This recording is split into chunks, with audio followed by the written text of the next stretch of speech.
Welcome to the Mobile Home Park Mastery Podcast, where you will learn how to identify, evaluate, negotiate, perform due diligence on, finance, turn around, and operate mobile home parks. And now, here is your host, the fifth largest mobile home park owner in the United States, Frank Rolfe. Webster's Dictionary defines stretching as the ability to be made longer or wider without tearing or breaking. But in the mobile home park business, we typically think of stretching as taking a leap of faith. This is Frank Rolfe, the Mobile Home Park Mastery Podcast. We're going to talk about stretching to make deals work. And let's first start off with why would you even bother to stretch? Mobile home park, after all, is an income property, so the value should be derived by the income. But the problem is so many mobile home parks have been improperly managed by the mom and pop owners. And there's so much opportunity in fixing them that we also have to give a little bit on the front end to get the deal done. In other words, if mom and pop want a price for the mobile home park, which is higher than what could be derived from its net income, we have one of two choices. We can either walk the deal and perhaps miss on a great opportunity, or we can stretch internally in our planning to make that deal affordable. Now, not all stretches are created equal. Some are a safe bet, some are average quality bet, and some are so dangerous I don't think I would do it. So let's break down into these categories all the different stretches that are available to today's mobile home park buyer. Let's start off with the easiest stretch, and that's just simply increasing the rent. Across America, the average of all mobile home parks, if you put them all together and divided through by the 44,000 parks, you would find that the average lot rent, I would guesstimate to be between $300 and $400 per month. At the same time, the average single-family home in America today is $400,000, and the average apartment is $2,000 a month. Now, that seems like a pretty big discrepancy, right? That mobile home park lot rents would be $300 to $400 a month compared to apartments, its closest cousin, at $2,000 a month. And you'd be exactly right. It makes no sense. Mobile home parks offer so much more for the customer than the apartment. They offer no neighbors knocking on walls and ceilings, having your own yard, parking by your front door, having a sense of community. Apartments offer none of these.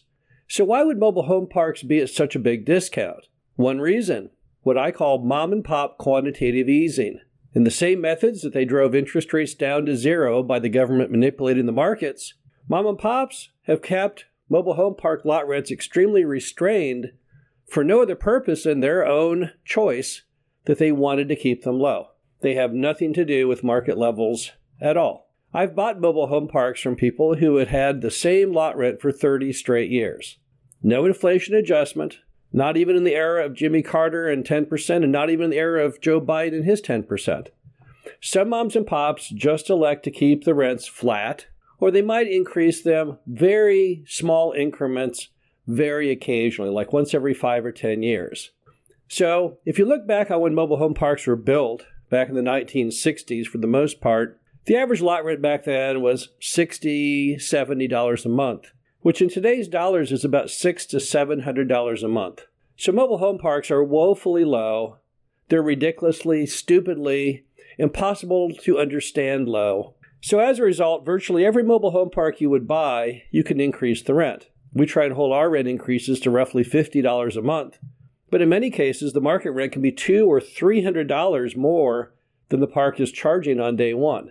And in many states, those states which do not have rent control, which is the majority, only 7 states have rent control today, you're able to raise the rent as much as you like, but yet you want to do it within reason. You want to allow your customers the ability to adopt the new rent and work that into their budget. But if you're going to be able to raise your rent, let's say $50, and you can enact it in many states 60 days from the end of the month you notify the customer, that means you often can raise your rent within 90 days, which means if you're buying it based on mom and pop's rent, which would not support the purchase price perhaps, that all changes 90 days later. It doesn't seem like too big a stretch to go 90 days before you enact the rent that supports the purchase price. On top of that, you control all the variables when you raise the rent. All it requires is a notice in conformance with the state's law, an envelope to the correct address of the resident, and a stamp, or whatever your state's methodology is to inform a customer of a higher rent. But that's an easy stretch. So raising rent is a stretch that most every buyer should be able to do. That's not too bad. Another one is cost cutting. Sometimes a mobile home park will have a manager who's getting paid by mom and pop $100,000 a year, when the going rate for a manager on that same property would be $30,000, a $70,000 savings by simply firing and replacing the manager. Once again, that's a pretty easy stretch. You control all the pieces. You fire the manager. You hire the new manager. That's not too bad. Or maybe your concept is to fix the water leaks. It's not impossible to have a $5,000 a month water leak. So once again, what you can do is simply find the water leak during due diligence, and then after closing, dig down and replacing it. And you can probably get that done within the first 30 days of closing. So cost cutting, again, that's a pretty easy stretch. That's doable. Or maybe the mobile home park has vacant apartments or single-family homes that are just sitting there idle, in good repair, because mom and pop just never put out the effort to get them rented. Well, you're in the housing business with the mobile home park. People walk in every day looking for inexpensive places to live. So once again, you can get those filled. That's another easy stretch. But then we go on to the more medium stretches. These have a much greater level of risk to them. The first one is billing back water and sewer. And this one is more difficult because it takes longer to enact. It requires installing meters if you're going to use metered usage to bill back. It requires understanding the state law, maybe perhaps getting registered to do that billing. So that one, that's not really an easy stretch, right?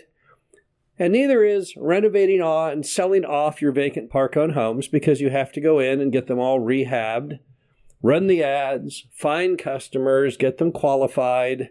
So again, that's not super easy. That's a little more difficult.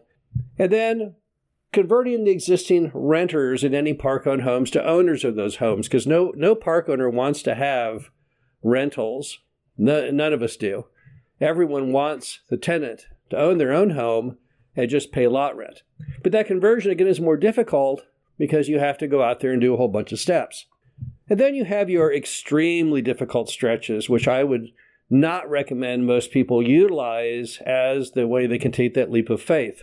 One is assuming that you can fill vacant lots, because filling vacant lots in almost every market in America, with very few exceptions, is extremely difficult. It can be capital intensive. It can be very, very time and work intensive, running ads, answering the phone, showing the homes, getting them sold, getting them combined with a third-party lender, and then just the very act of having to find the right home and bring it in and manage the fact that it's been skirted and decked and everything else. So that's a stretch I don't know that anyone should really rely on if they're going to try and make sense of mom and pop's price. Another one is filling commercial buildings. Filling commercial buildings can be very, very difficult because you're a mobile home park. You're in the housing business. You're not a commercial landlord. And as a result, no one ever walks in looking to rent commercial buildings. You can put a big banner out in front of the building if you like. You can call around some commercial brokers, but it takes a lot of time to find a tenant. And that's assuming you can find a tenant at all. And the last one is selling off raw land. Selling vacant land that comes with the mobile home park, despite mom and pop saying it's so incredibly valuable. When you subdivide and go to sell it, you will often find that nobody actually wants it. So again, that's a very, very difficult stretch. Not to mention the sheer amount of time required to subdivide property, which in some counties and states might take you 6 months to a year to fully get completed. So what's it all mean? Well, it means on the easy stretches, yes, that's not a dangerous leap of faith. You can do that. On those medium stretches, perhaps you should only give the seller credit for maybe half of the impact of successfully performing that stretch, because you need greater compensation for that. And on the really difficult stretches, I don't think I would do that. You can't give mom and pop credit for things that require an exorbitant amount of time and energy and risk and capital. So it's perfectly fine to stretch to meet the seller's price, but make sure you don't do it in a position that's unfair to you as the buyer. You don't want to have to go through a huge number of steps and hurdles to rationalize why you spent that amount of money. But if you just apply some common sense, look at the steps, the capital, the risk, it'll be very clear to you whether or not stretching is the right solution. This is Frank Rolfe, the Mobile Home Park Mastery Podcast. Hope you enjoyed this. Talk to you again soon. Thank you for listening to the Mobile Home Park Mastery Podcast. Be sure to visit us at mhpmastery.com to subscribe to the show, read our show transcriptions, and access all of our great information on mobile home park investing.